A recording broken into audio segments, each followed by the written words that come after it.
Hello. Good evening. Welcome back to this quiet little room. Outside, maybe the night wind is starting to blow. Or light rain is tapping against your window. Or perhaps there is only silence. A deep, heavy silence that sits on your chest like a cat that refuses to move. That kind of silence. The kind that comes after a long day. A day that asked too much of you. A day that took more than it gave. But that day is over now. Whatever happened out there, it's done. You don't need to carry it into this room. You don't need to replay conversations. You don't need to plan for tomorrow.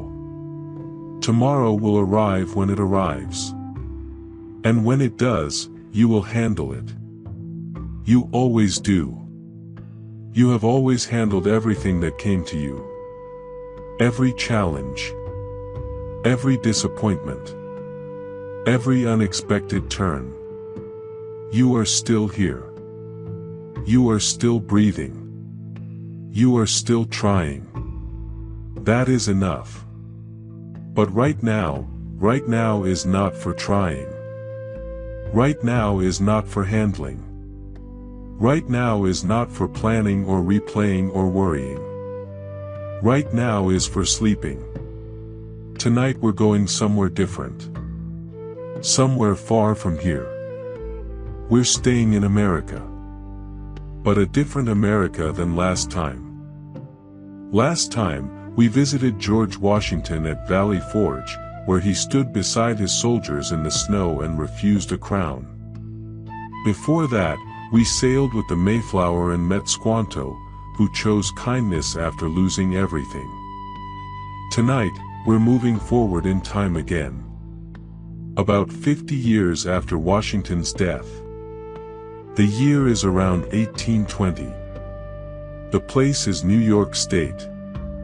But the America we're visiting tonight is not the America of presidents and generals.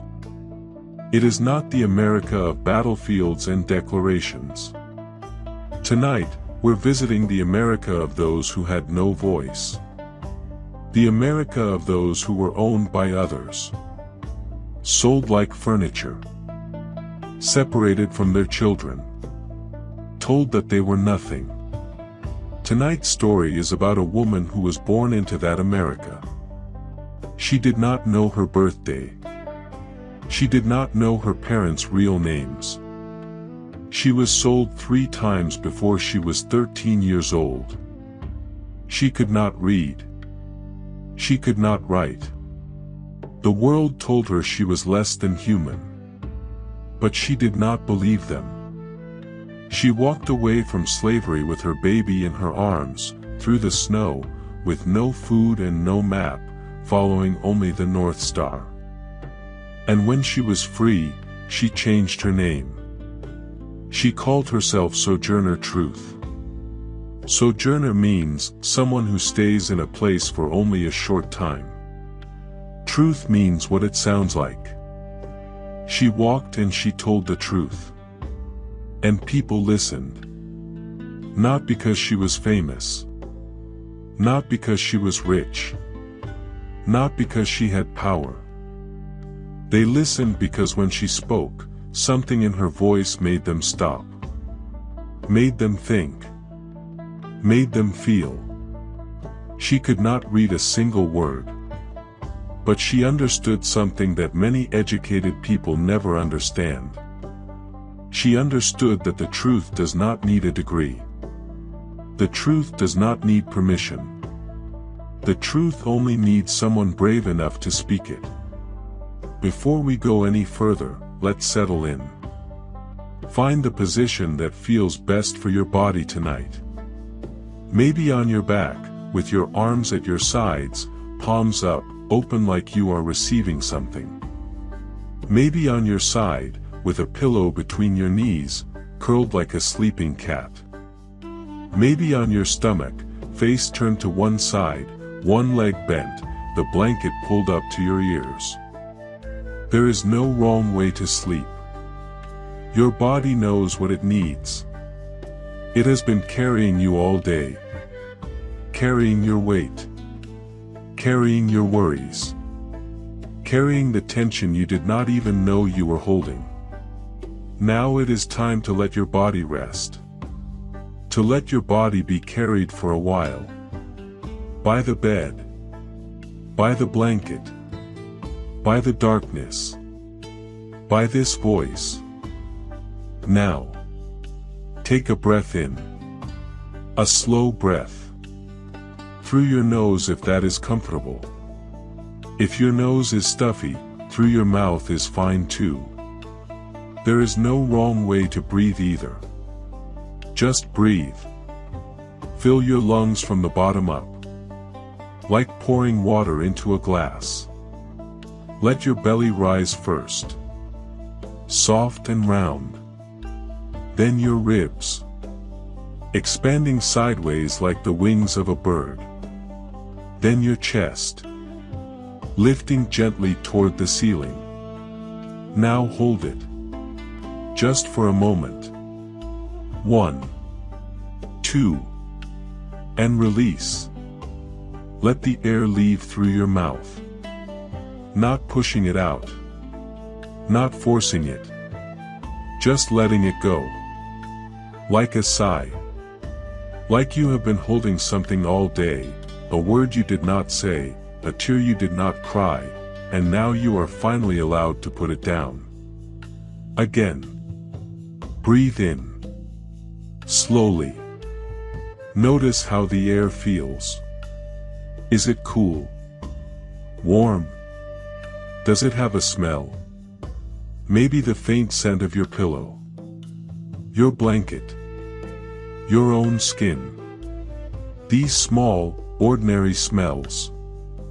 They are the smell of safety. Of home. Of being exactly where you are supposed to be. Hold. And release. Longer this time. Let the sound of your breath be the only thing you hear. Not the traffic outside. Not the thoughts in your head. Just the breath. Coming in. Going out. Coming in. Going out. Like waves on a shore. Like the tide that never stops. Like the rhythm of the earth itself. One more time. Breathe in. And as you breathe out, let your shoulders drop. The shoulders that have been holding up the weight of the day. Let them fall. Let your jaw unclench. The jaw that has been gritting through difficult conversations, through hard work, through the effort of being patient when you wanted to scream. Let it soften. Let your hands relax. The hands that have been gripping the steering wheel, the phone, the edge of the table, your own anxiety. Let them open. Your legs can sink into the mattress now. Your feet too. As if the bed has reached up and is holding you. As if your bed has become a boat. A boat floating on calm water. And you are lying in that boat, looking up at the stars, going nowhere. Just floating. Not sinking. Not drowning. Not struggling. Just floating. The water holds you. The night holds you. This voice holds you. That is the feeling we want tonight. Floating. Good. Now let this voice be the current that carries you. Let's begin. Let us go back to a time before most people in this country were free. The year is approximately 1797. We do not know the exact year because no one wrote it down. No one thought her birthday was worth remembering. She was born in a small wooden cabin in Ulster County, New York. The cabin had a dirt floor. The windows had no glass, just wooden shutters that let in the cold wind. The roof leaked when it rained. Her parents were enslaved people. Their names were James and Elizabeth Baumfree. But those were not their real names. Their real names had been taken from them when they were brought from Africa as children. The baby was given a name by her enslaver. He called her Isabella. Isabella Baumfree. She was the youngest of perhaps 10 or 12 children. She did not know exactly how many brothers and sisters she had because they were sold away one by one. She would wake up one morning and a sibling would be gone, taken to another farm, another family, another state. She would never see them again. The first thing she remembered clearly was the darkness. Not the darkness of night, the darkness of not knowing. Not knowing when she was born. Not knowing her real name. Not knowing if her mother and father would still be there when she woke up. The second thing she remembered was the attic. When she was very small, perhaps 3 or 4 years old, her parents would hide her in the attic when strangers came to the farm. They would whisper, "Be quiet, Isabella. Do not make a sound. If they hear you, they might take you." She did not understand what "take you" meant.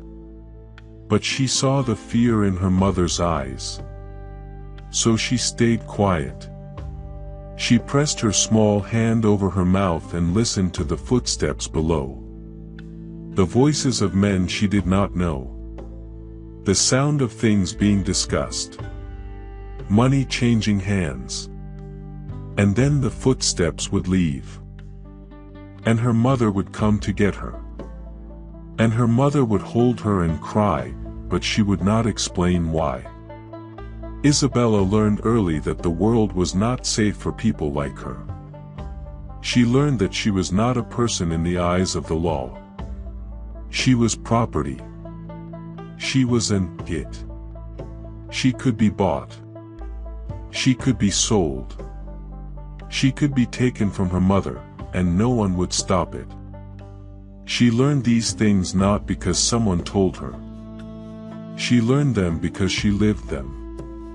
Let's pause here. Take a breath. Think about what it would feel like to be a small child and to know that you could be taken from your mother at any moment.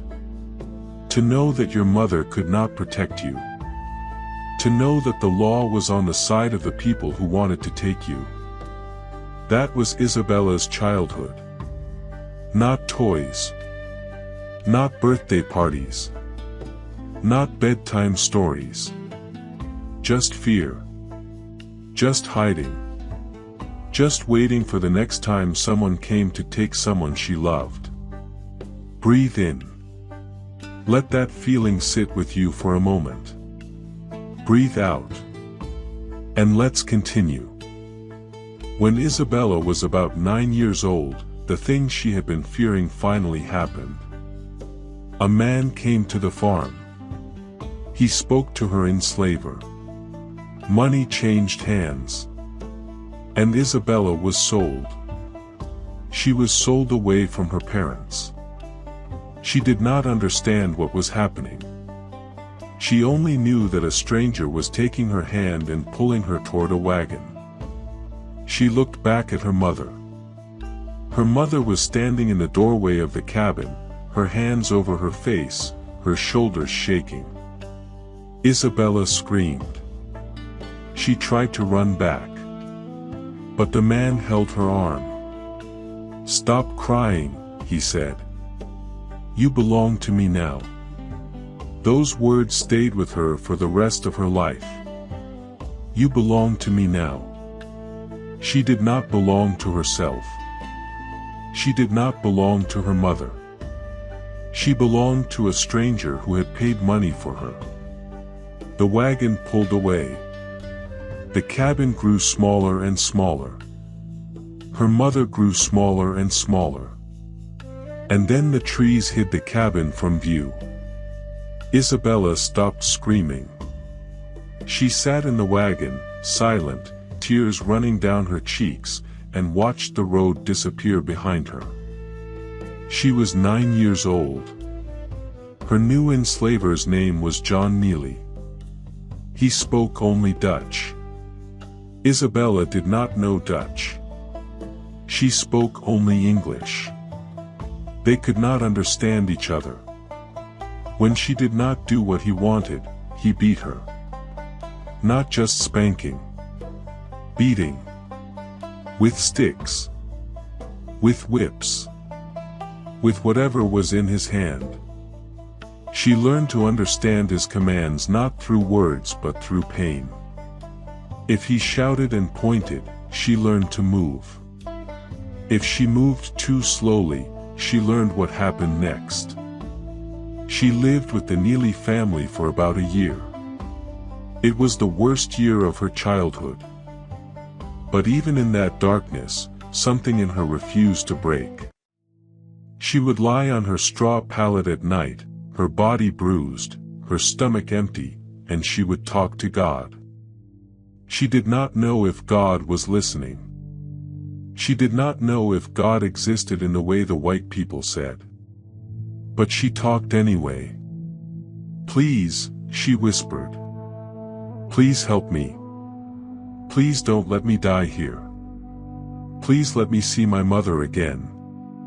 She did not know if anyone heard her. But she kept whispering. Let's pause again. Take a breath. Think about a 9-year-old girl lying on the floor, bruised and hungry, whispering to a God she was not sure existed. That was Isabella. That was the girl who had no birthday. That was the girl who did not know her real name. That was the girl who had already been told, in 1,000 ways, that she was nothing. But she did not believe it. Something in her, something deep and stubborn and holy, refused to believe that she was nothing. She did not know why. She could not explain it. But she knew. She knew that the men who owned her were wrong. She knew that the people who beat her were wrong. She knew that she was not property. She did not have words for these feelings. She was 9 years old. She could not read. She had never been to school. But she felt it in her chest, a burning, a certainty, a voice that said, "You are more than this." That voice would save her life. Breathe in. Hold that thought. Breathe out. Isabella was sold again. And again. And again. By the time she was 13 years old, she had been sold 4 times. 4 different families. 4 different sets of rules. 4 different ways of being afraid. Each time, she hoped the next family would be kinder. Each time, she was disappointed. But she survived. She learned to cook, to clean, to sew, to care for children, to work in the fields, to do whatever was asked of her. And she grew. She grew tall and strong. Her arms became thick from lifting and carrying. Her shoulders became broad from years of hard labor. Her voice, already low and powerful, deepened. She was not beautiful by the standards of the time. She was too tall, too strong, too dark, too loud. But she did not care about being beautiful. She cared about surviving. When she was about 18 years old, she fell in love. The man's name was Thomas. He was enslaved on a neighboring farm. They met in secret, in the woods between their 2 properties, in the dark hours when their enslavers were sleeping. They could not marry legally. Enslaved people could not marry. Their unions were not recognized by law. Their children belonged not to them but to their enslavers. But they loved each other anyway. They made a life together as best they could. They had children. A daughter named Diana. Then a son named Thomas, named after his father. Then another daughter, this one died as a baby. Isabella buried her in the woods, in a grave with no marker, and she did not tell anyone. She grieved alone. That was the way of things. Enslaved people learned to grieve alone. There was no time for mourning. There was only work. Then something happened that changed everything. New York State passed a law that said any enslaved person born after July 4, 1799, would be freed after serving a period of indenture, essentially, working for their enslaver without pay for a set number of years. Isabella's youngest child, a baby boy, was born after that date. He would be freed when he reached adulthood. But Isabella was born before 1799. She would not be freed by the law. She would remain enslaved for the rest of her life, unless she did something. Her enslaver at the time was a man named John Dumont. He was not the worst enslaver she had ever had, but he was not good. He worked her hard. He beat her when she displeased him. He made promises he did not keep. One promise he made was to free her a year before the law would have required. She worked harder than ever, hoping to earn her freedom. She woke before dawn. She worked until after dark. She did not complain. She did not rest. But when the year was up, Dumont changed his mind. "No," he said. "I am not freeing you." Isabella felt something crack inside her. Not break, crack. Like ice on a river in the spring. She had worked so hard. She had believed him. She had trusted him. And he had lied. That night, she made a decision. She decided to leave. Not in the heat of the moment. Not in anger. Not in desperation. Calmly. Quietly. Deliberately.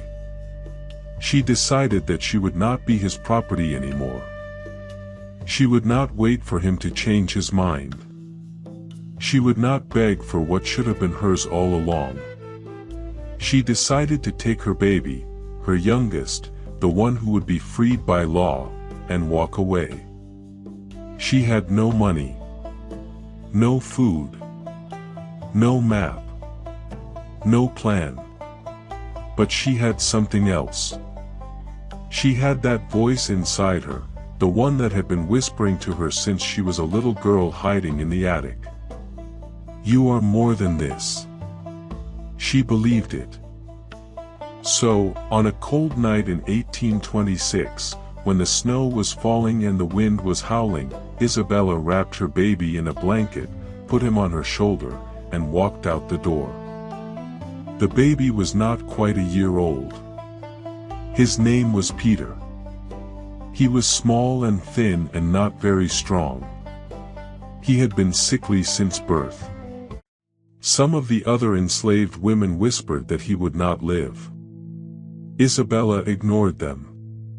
She wrapped him in the only blanket she had, a thin, worn thing full of holes, and held him against her chest. His tiny body was warm. His breath was soft against her neck. She walked out of the Dumont farm in the middle of the night. The snow was falling. Not gently, heavily. The wind cut through her clothes like a knife. Her shoes were worn through. She could feel the cold snow seeping through the holes, numbing her feet. But she did not stop. She walked toward the North Star. That was her only guide. The North Star. The same star that had guided enslaved people for generations. The same star that Harriet Tubman would use years later. The same star that never moved, never wavered, never lied. She had learned that the North Star pointed toward freedom. Canada was north. New York was not safe. Even though New York had a law, there were still people who would catch her and return her to Dumont. She needed to get farther north. Much farther. But first, she needed to find someone who would help her. She walked for miles. The snow was up to her ankles, then her knees. Her feet were numb. She could no longer feel her toes. But she could not stop. If she stopped, she would freeze. If she froze, they would find her in the morning. If they found her, they would take her back. If they took her back, she would never leave again. So she kept walking. The baby did not cry. Maybe he was too cold. Maybe he was too tired. Maybe he sensed that he needed to be quiet. He pressed his face against her chest and stayed still. She whispered to him as she walked. "I'm going to get you somewhere safe," she said. "I promise. I'm going to get you somewhere safe." She did not know if he understood. She did not know if he could hear her over the wind. But she needed to say it. She needed to say it out loud, because if she said it out loud, it became real. After what felt like hours, maybe it was hours, maybe it was days, she had lost track. She saw a light in the distance. A warm, yellow light. A lantern in a window. She walked toward it. The house was small, a farmhouse, simple and humble. Smoke rose from the chimney. The windows were dark except for that one lantern. She knocked on the door. A man opened it. He was white, older, with a kind face and tired eyes. He looked at her, a black woman, alone, in the middle of the night, in a snowstorm, carrying a baby. He did not ask who she belonged to. He did not ask why she was there. He said, "Come in. You'll freeze." She stepped inside. The warmth hit her like a wave. Her frozen cheeks burned. Her numb feet screamed with pain as the feeling returned. The baby stirred in her arms. The man's wife came into the room. She took one look at Isabella, one look at the baby, and said, "I'll make tea." They did not ask if she was a runaway. They did not ask if she was someone's property. They did not ask anything except, "Are you hungry?" They were Quakers. Quakers were among the first white people to speak out against slavery. They believed that all people were equal in the eyes of God. They risked their homes, their safety, their lives to help enslaved people escape. Isabella had never met a Quaker before. She had heard stories about them. She had not believed the stories. She thought no white people would help someone like her. But here they were. The woman brought her a cup of hot tea. The man brought her a blanket, a real blanket, thick and warm, nothing like the thin rag she had wrapped around Peter. "Rest," the woman said. "You're safe here." Isabella did not know what to say. She had never heard those words before. "You're safe here." She sat by the fire. She drank the tea. She held her baby. And for the first time in her life, she felt something she had never felt before. She felt what it might be like to be free. Let's pause here. Take a breath. Think about that moment. A woman who had never known safety. A woman who had been property since birth. A woman who had been beaten, sold, separated, lied to. Sitting by a fire. Drinking tea. Holding her baby. And being told, "You're safe here." She did not know if she could trust them. She did not know if they would betray her. She did not know what would happen in the morning. But for that one night, she rested. Breathe in. Hold that feeling, the feeling of safety after a lifetime of fear. Breathe out. Let's continue. The Quakers helped Isabella and Peter escape to a nearby town. They found her a place to stay with another family, a free black family who had never been enslaved. For the first time in her life, Isabella lived among people who were not owned by anyone. She watched them. The way they walked. The way they talked. The way they made decisions for themselves. They did not ask permission. They did not wait for someone to tell them what to do. They were free. And she was free too. Well, almost. There was still a problem. Her son Peter. Under New York law, Peter was supposed to be freed when he reached adulthood. But he was still a baby. He would not reach adulthood for many years. And John Dumont, her former enslaver, had sold Peter to someone else. Isabella was free. But her son was not. She had escaped. She had not escaped with him. The man who bought Peter, a man named Solomon Gedney, lived on a farm not far away. He had no legal right to keep Peter. The law said that Peter would be freed eventually. But Gedney did not care about the law. Isabella knew she had to do something. She could not just let her son grow up as a slave. She could not let him be beaten, sold, separated from his mother. She could not let him live the life she had lived. So she decided to fight. Not with fists. Not with weapons. With the law. She found a group of Quaker lawyers who agreed to help her. They filed a lawsuit against Solomon Gedney. The lawsuit said that Peter had been illegally sold and that he should be returned to his mother. This was almost unheard of. A black woman, a former slave, suing a white man. And not just any white man, a man who had powerful friends. The case went to court. Isabella sat in the courtroom, watching. She did not understand everything the lawyers said. The language was complicated. The laws were old. The judge looked tired and impatient. But she understood one thing: this was her chance. If she lost, she would never see her son again. She prayed. Not out loud. In her head. The same way she had prayed as a little girl hiding in the attic. Please. Please help me.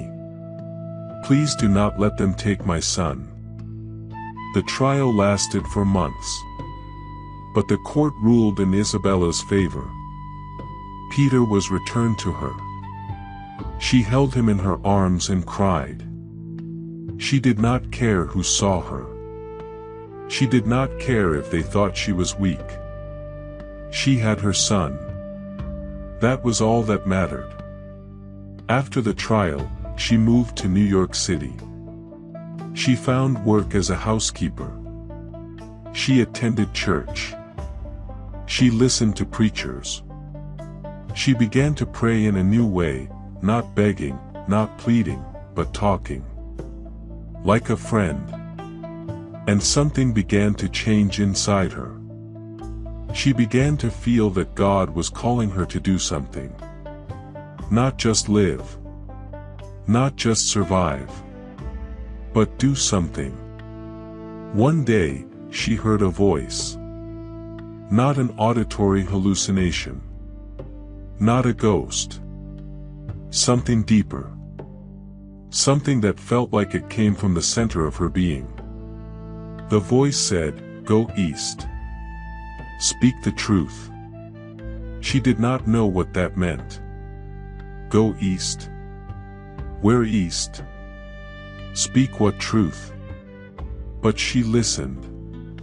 She packed her belongings. She told her friends she was leaving. She took Peter, he was still small, and she walked east. She walked through Connecticut, Massachusetts, Rhode Island. She walked from town to town, village to village. She stayed with whoever would take her in. She ate whatever was given to her. And she spoke. At first, she spoke about her life. About being enslaved. About escaping. About suing for her son. People listened. They cried. They asked questions. Then she began to speak about something else. She began to speak about the injustice of slavery. About the evil of treating human beings like property. About the sin of pretending that some people were more valuable than others. White people came to hear her. Black people came to hear her. Rich people. Poor people. Men. Women. Children. They came because they had heard about this woman, this tall, strong, dark-skinned woman with the low, powerful voice, and they wanted to see for themselves. When she spoke, the room went silent. She did not shout. She did not threaten. She just told the truth. And the truth was more powerful than any weapon. Let's pause. Take a breath. Think about the courage it took for her to do this. A black woman. A former slave.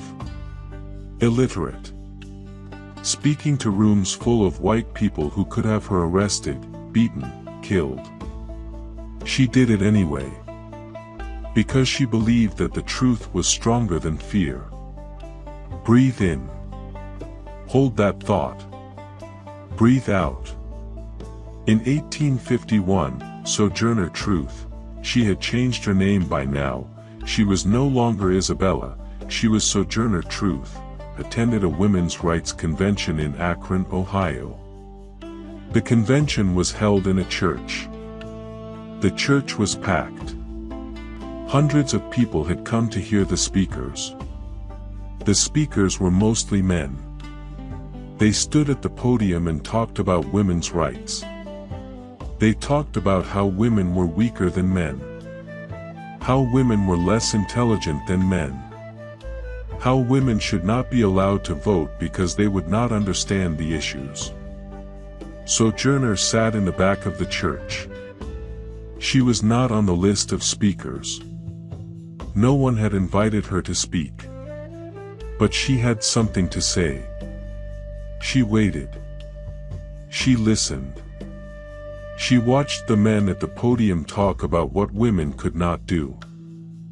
And then, at a pause between speakers, she stood up. The room turned to look at her. She was tall. Nearly 6 feet. Her shoulders were broad. Her face was dark and wrinkled. Her hair was white. She was not young anymore. She had lived through decades of hardship and pain.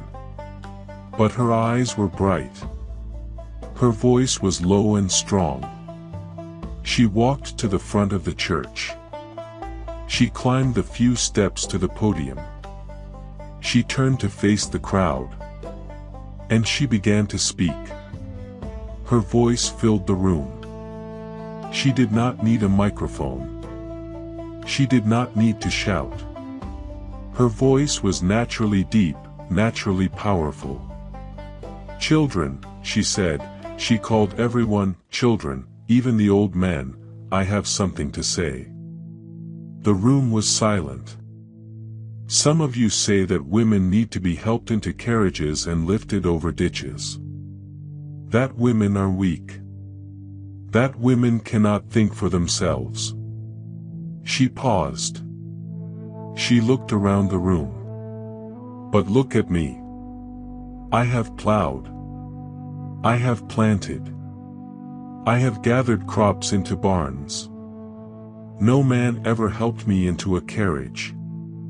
No man ever lifted me over a ditch. And ain't I a woman?" Those words, "and ain't I a woman?" echoed off the walls of the church. She held up her arm. Her bare, strong, muscled arm. "I have borne children. I have watched most of them be sold away from me.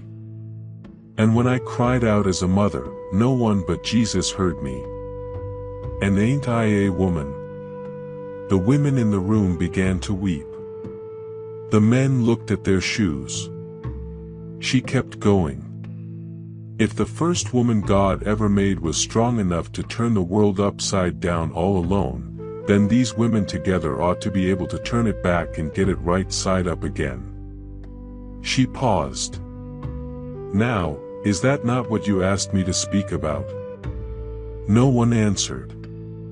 No one could answer. She nodded. "I have said enough." She stepped down from the podium. She walked back to her seat. The room was silent for a long moment. Then someone began to clap. Then someone else. Then the whole room, erupted in applause. They were not clapping because she was famous. They were not clapping because she was powerful. They were clapping because she had told the truth. And the truth had set them free. Let's pause one more time. Take a breath. Think about that moment. A woman who could not read. A woman who had never been to school.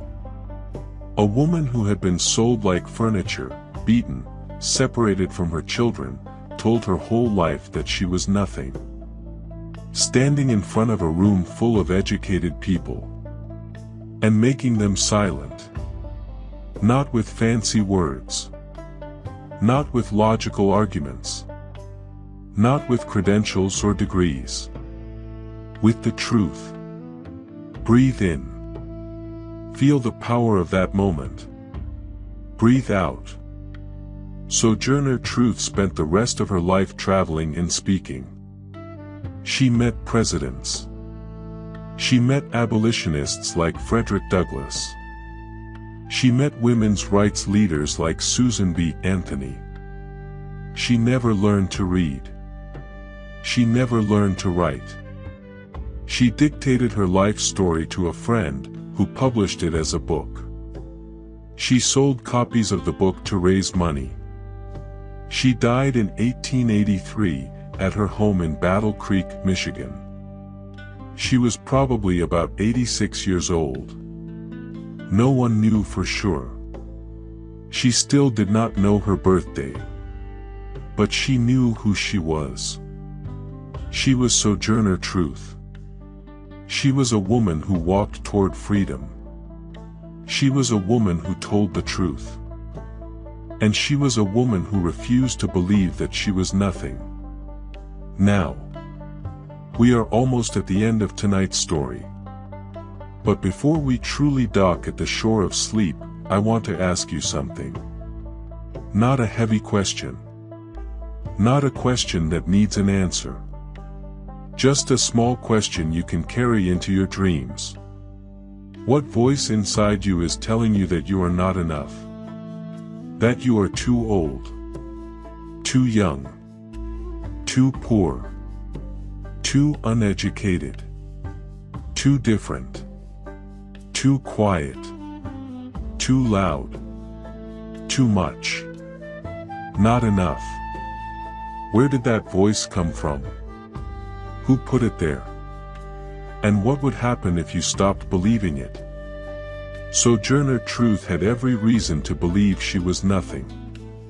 The world told her, every day, in 1,000 ways, that she was nothing. But she did not believe them. She believed a different voice. A deeper voice. A voice that said, "You are more than this." You have that voice too. It is in you. It has always been in you. Sometimes it is quiet.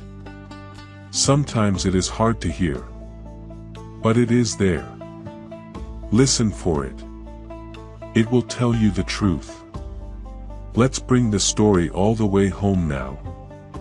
Let's leave Sojourner Truth on the road, walking east, speaking truth, never stopping.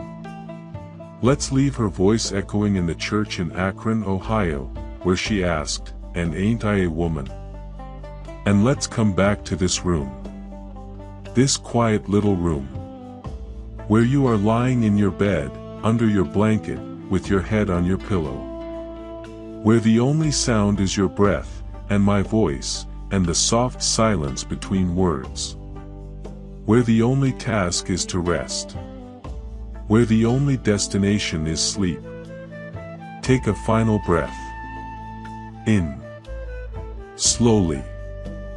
Feel the air fill your lungs, cool, clean, alive. Hold it for just a moment. 1, 2, and release. Let the air leave your body like a wave leaving the shore. Not pushed. Not forced. Just released. Feel your shoulders drop even more. They can always drop more. There is always more tension to release. Let it go. Feel your jaw soften. Your tongue resting at the bottom of your mouth. Your lips slightly parted. No need to hold anything closed. Feel your hands. So soft now. So heavy. So peaceful. They have held so much today. Now they hold nothing. Now they are free. Feel your legs. Sinking deeper into the mattress. Your feet. Pointed outward, relaxed, no longer carrying your weight. The bed is carrying you. Let it. You are safe. Say that to yourself. Not out loud, just in your mind. I am safe. You are loved. I am loved. You are not alone. I am not alone. These are not just words. They are true. They have always been true. You just forget sometimes. We all forget. That is why we need stories, to remind us. Tonight, this story reminded you. You are not alone. Sojourner Truth was alone when she walked through the snow with her baby. But she found people to help her. She found a voice inside her that would not be silenced. She found the truth. And the truth set her free. You are not alone either. Even if it feels that way sometimes. Even at 3 a.m. when the world is dark and quiet and your thoughts are loud. You are not alone. There are people who love you. People who would help you if you asked. People who are grateful for you, even if they have not said it. And there is you, the person who keeps going. Who keeps trying. Who keeps believing that things can get better. You are your own Sojourner Truth. Do not forget that. If you wake up in the middle of the night, that is fine.